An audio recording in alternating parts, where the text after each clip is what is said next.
رسول کریم صلی اللہ تعالی علیہ وسلم کو جبرائیل امین نے یہ امام حسین کے بچپن میں اطلاع دے دی تھی کہ ان کو آپ کی امت قتل کرے گی. یہ روایت تو سنیں نا, بچپن میں امام حسین کی شہادت کی خبر مشہور ہو گئی تھی. تو رسول کریم صلی اللہ تعالی علیہ وسلم کو یہ معلوم تھا کہ امام حسین شہید ہونے والے ہیں, تو کیا یہ نہیں معلوم ہوگا کہ کس کے ذریعے سے قتل ہونے والے ہیں؟ کہا بالکل. کہا وہاں تو اتنے بم برس رہے ہیں, سنا ہے وہاں تو مسلمانوں کا قتل ہو رہا ہے, کتنے تو وہاں پر میزائل داغے جا رہے ہیں. ہو جائے گی اس لیے کہ چاروں بڑی عظمت والے ہیں, ایک صدیق اکبر کا بیٹا, ایک فاروق اعظم کا بیٹا, ایک حیدر کرار کا بیٹا, ایک عبدالزبیر رضی اللہ تعالیٰ عنہ کا بیٹا.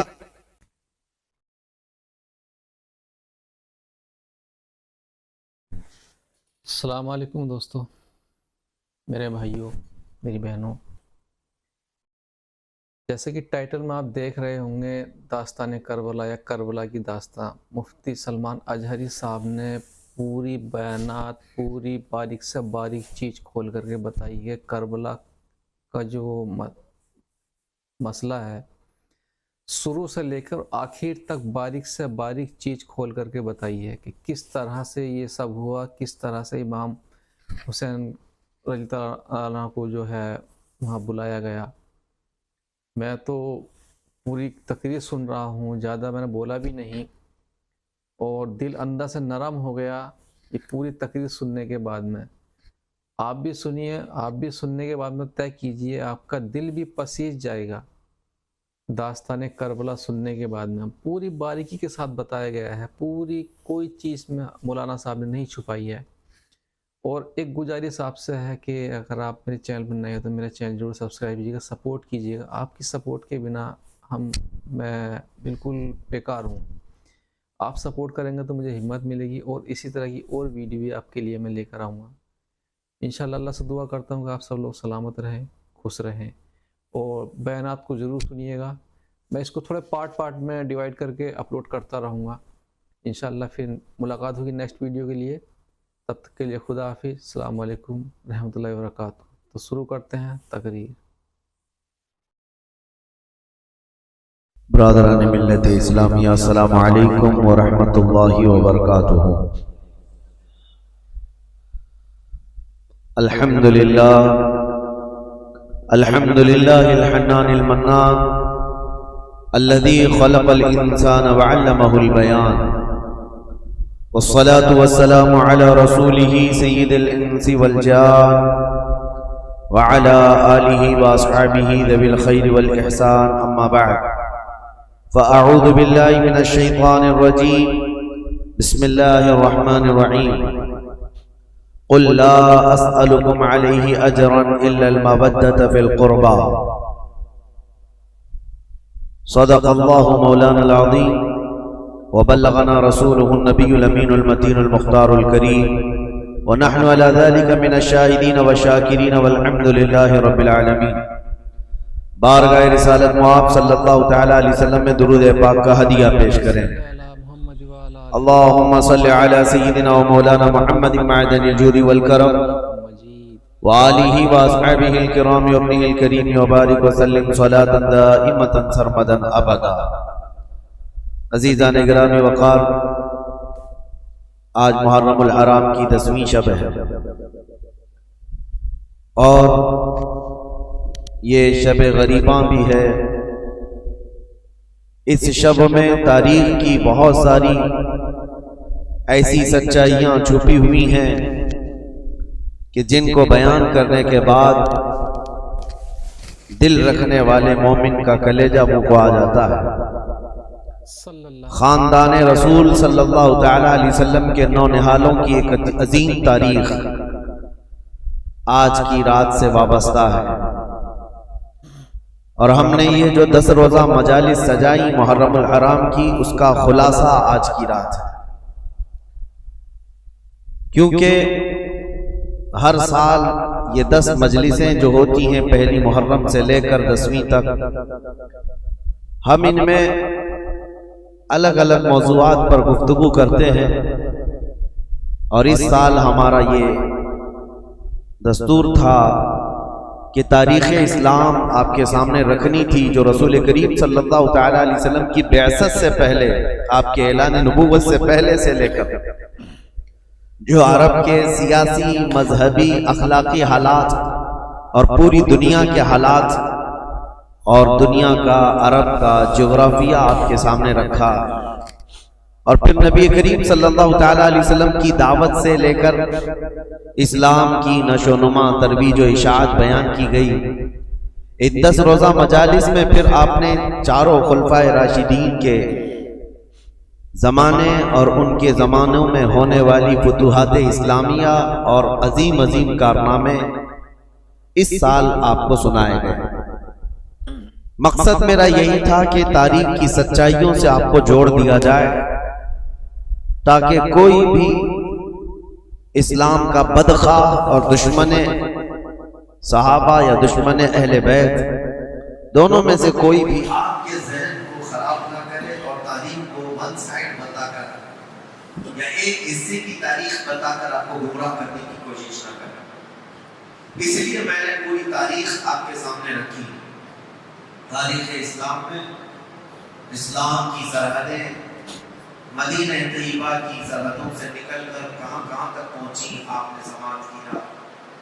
مولا علی کرم اللہ وجہہ الکریم کے زمانے تک 30 سال ہوتے ہیں خلفائے راشدین کا زمانہ، لیکن اسلام افریقہ کی سرحدوں میں، افریقہ کے جنگلات سے بھی نکل چکا، یورپ کی سرزمین پر، ایشیائی کوچر میں، ترکی میں داخل ہو چکا ہے، آذربائیجان، آرمینیا، جارجیا، یہ سارے ان ممالک تک اسلام کی سرحدیں پھیل گئی، حتیٰ کہ حضرت امیر معاویہ کے 20 سالہ دور میں اسلام سندھ اور ہند تک پہنچ چکا۔ یہ تاریخ ہے، اسلام پھیلتا رہا، جس کو علامہ اقبال نے کہا تھا کہ تھمتا نہ تھا کسی سے سیل رواں ہمارا، باطل سے ڈرنے والے ہیں آسمان نہیں ہے، ہم 100 بار کر چکا ہے جو امتحان ہمارا، توحید کی امان سینوں میں ہے ہمارے، آسان نہیں مٹانا نام و نشان ہمارا۔ اسلام کے اس پھلتے پھولتے باغیچے کو دیکھ کر کے ساری دنیا پریشان اور آج تک پریشان ہے، اور اسی پریشانی کا یہ سبب ہے کہ ہر دن ایک نیا حربہ، ہر دن ایک نئی جنگ ہمارے سامنے پیش آتی ہے۔ لیکن میرے عزیزوں، باطل قوتیں جتنے نئے آلے ہمارے خلاف لائیں گے، جتنی جنگیں کھڑے کریں گے، ہر زمانے میں ہم اپنے بچوں کو حسین کی داستان سناتے رہیں گے، ہم کربلا سناتے رہیں گے، تاکہ ہمارے بچوں میں یہ جذبہ ہمیشہ جوان رہے کہ اب یہ دور میں آنے والی مصیبتیں یہ کوئی نئی نہیں ہیں، ہمارے آبا و اجداد نہیں، 14 صدیوں سے مسلمان یہ سب جھیلتے آ رہے ہیں۔ میں اکثر ایک جملہ کہتا ہوں، برسات میں نکلے ہوئے ابھی کے کیڑے مسجدوں کے آگے آ کر تلواریں یا چاقویں لہرا کر ڈراتے ہیں، اور اپنے کٹروار نعروں سے تمہیں گھبرانے کی اور خوف و دہشت ڈالنے کی کوشش کرتے ہیں۔ ہو سکتا ہے وہ بچے ڈر جائیں جن کو تاریخ یاد نہ ہو، اور جنہیں تاریخ یاد ہو تو ان کی زبان پر تو یہ شعر آنا چاہیے، ڈل نہ سکتے تھے جنگ میں اگر آ جاتے تھے، پاؤں شیروں کے بھی میدان سے اکھڑ جاتے تھے، حق سے سرکش ہوا کوئی تو بگڑ جاتے تھے، ارے تیغ کیا چیز ہے ہم توپ سے بھی لڑ جاتے تھے۔ ہمیں ان تمام چیزوں سے گھبرانے اور ڈرنے اور خوف کرنے کی ضرورت نہیں ہے۔ عزیزہ نگران اوقات، آج کے دن سے میں نے اعلان جیسے کیا تھا کہ اب تاریخ کو ہم آگے لے کر کے چلتے ہیں۔ امیر معاویہ کی خلافت کا دور، ان کے حکومت کا دور ختم ہوا 60 ہجری میں۔ اب زمان خلافت کس کے ہاتھ میں آئے، ایک بہت اختلافی مسئلہ تھا، کنٹروورشل تھا۔ صحابہ اس وقت تھے اور بڑے بڑے تابعین بھی موجود تھے، لیکن چونکہ آپ نے تاریخ سماعت کی ہے کہ حضرت عثمان غنی کے قتل کے بعد سے حالات کس قدر بدلتے چلے گئے تھے، اور حضرت علی کرم اللہ وجہہ الکریم کا زمانہ خلافت جو 5 سال 5.5 سال چلا، یہ آپسی اختلافات کی نظر ہو گیا۔ مسلمانوں کی آپس میں جنگیں ہونے لگی اور اس میں بھاری نقصان ہوا۔ 2 جنگوں میں اگر آپ اندازہ کریں، ایک جنگ میں 12,000 لوگ قتل ہوئے اور دوسری جنگ میں 70,000 لوگ قتل ہوئے۔ مسلمانوں کی بہت بڑی تعداد کا نقصان ہوا ایسا۔ تو ان کے بعد پھر امیر معاویہ نے 20 سال زمام حکومت کو سنبھالا۔ اب ایک مسئلہ یہ درپیش ہوا، جیسے کہ کل میں نے آپ کو بتایا، حضرت امیر معاویہ نے اپنے انتقال سے پہلے ہی اعلان کر دیا اپنے بیٹے کی خلافت، یزید کو اپنا جانشین بنا، اور یہ الزام ان کے سر پر رکھ کر کے امیر معاویہ کو بھی آج تک لوگ طعن و تشنیع کا شکار بناتے ہیں۔ حضرت امیر معاویہ تو بہت برا بھلا کہتے ہیں کہ یہ ساری ذمہ داری امیر معاویہ کے سر جاتی ہے۔ اگر وہ خلیفہ نہ بناتے یزید کو تو نہ کربلا ہوتا، نہ امام حسین شہید ہوتے، نہ ہی اتنے برے حالات ہوتے۔ یہ ساری چیزوں کے ذمہ دار امیر معاویہ ہیں۔ یہ سوال ایسا گردش کرتا ہے کہ ہمارے بھی بھولے بھالے لوگوں کے دلوں میں یہ بات آتی ہے کہ امیر معاویہ کو یہ نہیں کرنا چاہیے تھا، اپنے نالائق بیٹے کو خلیفہ کیسے مقرر کر دیا۔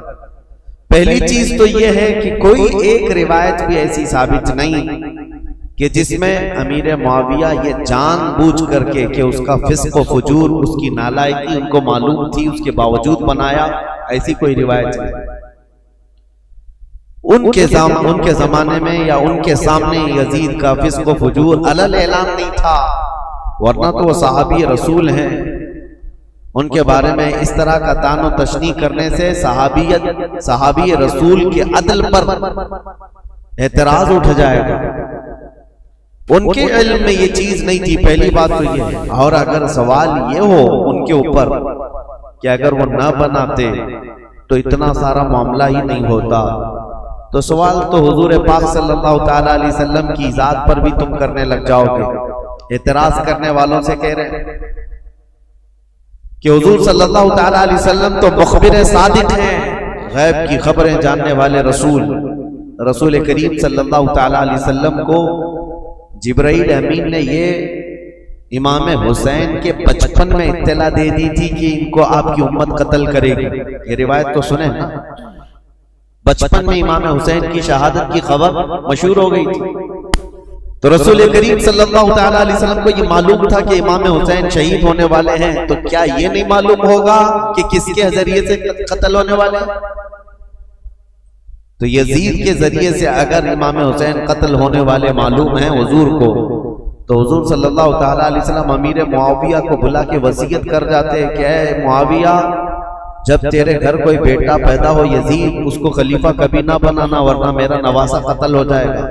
نبی کریم صلی اللہ تعالیٰ علیہ وسلم نے امیر معاویہ کو اس طرح کی کوئی وصیت نہیں کی۔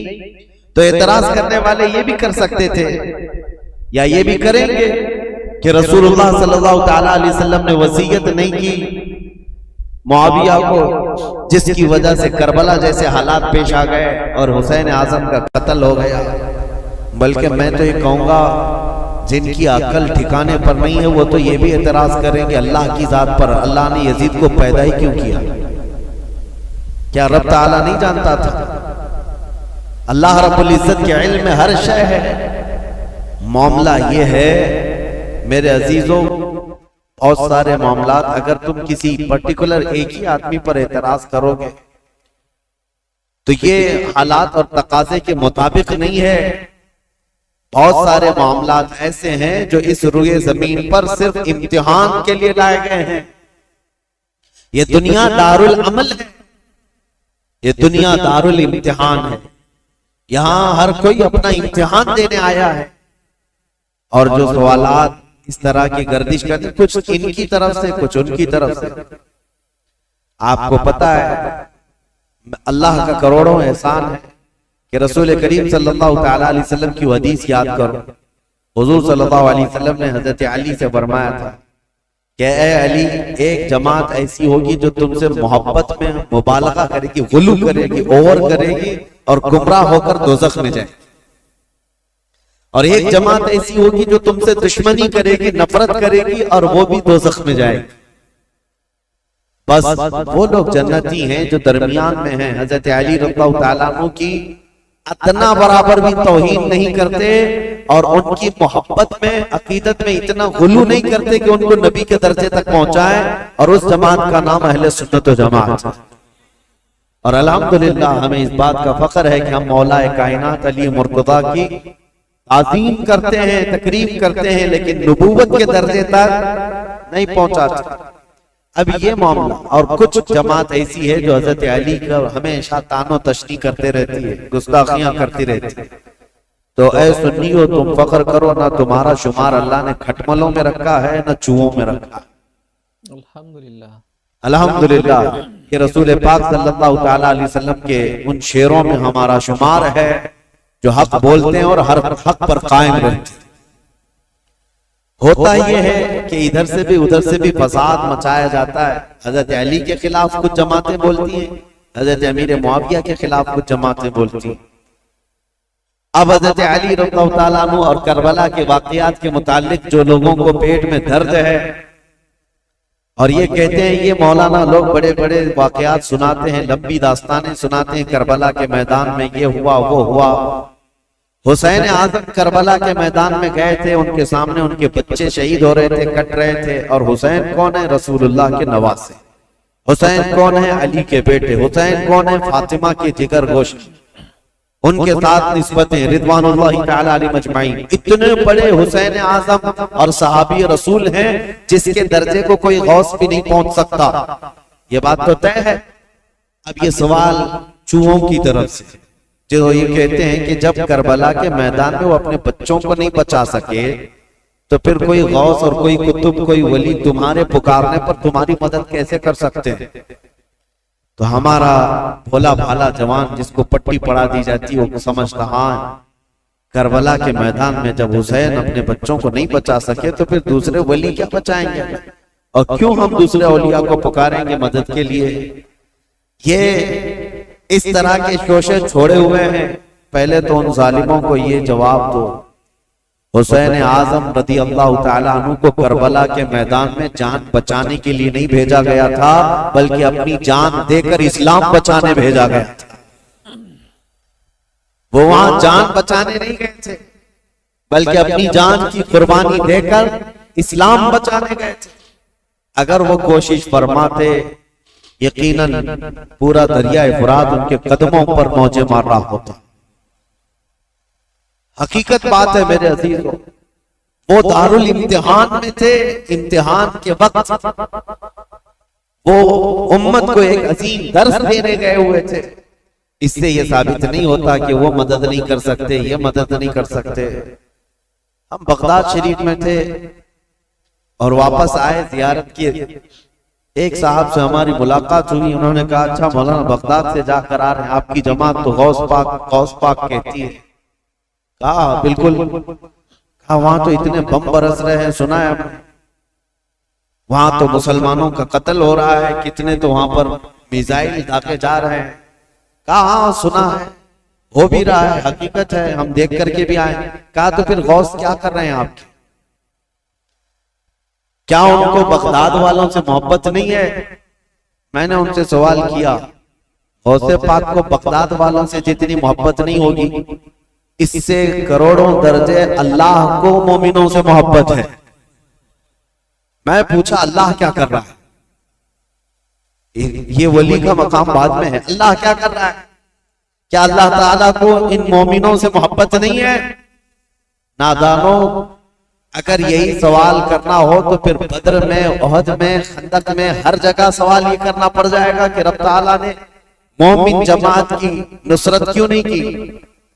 جب دارالامتحان میں ہوتا ہے کوئی امتحان کے میدان میں تو یہ نہیں دیکھا جاتا کہ اس کی جان بچ رہی یا کون بچا رہا ہے, بلکہ یہ دیکھا جاتا ہے کہ اس کے قدم کتنے مضبوط ہیں.